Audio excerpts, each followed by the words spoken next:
future world where people have a sort of a wallet that's a sort of universal store of value.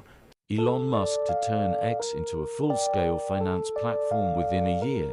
He said you won't need a bank account anymore. So that could mean tokenized stocks, that could mean cryptocurrencies, that could mean fiat assets, that could mean digital rights to things that they've purchased. It could mean NFTs for collectibles, games.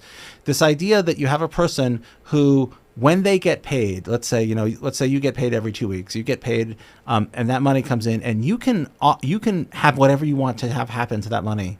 And when you go to the grocery store and you get that bill and you go to pay the bill, that money, that payment can come out of your portfolio of things that you hold however you want. And you could be a millionaire, or you could be, someone in a third world country whose net worth is less than the cost of this microphone. And you would have access to that same set of tools. Obviously, you'd be using them on a different scale, but you would have the same set of options. You like holding gold? When you get paid, you could have tokenized gold. And when you go to pay, at the grocery store, you're using tokenized gold that's being sold.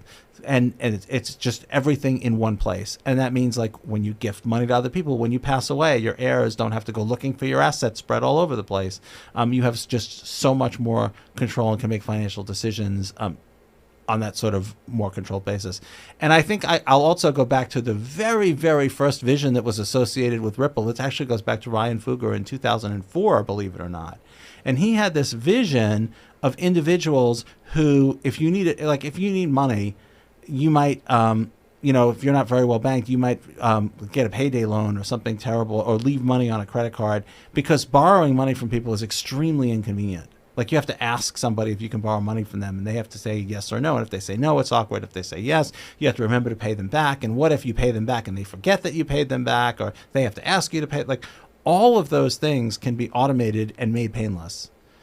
And I think financial openness people in the United States talk about religion, they talk about politics, they talk about sex in ways that they didn't, just a few years ago. The only thing we still don't talk about and that we don't have open discussions about is money.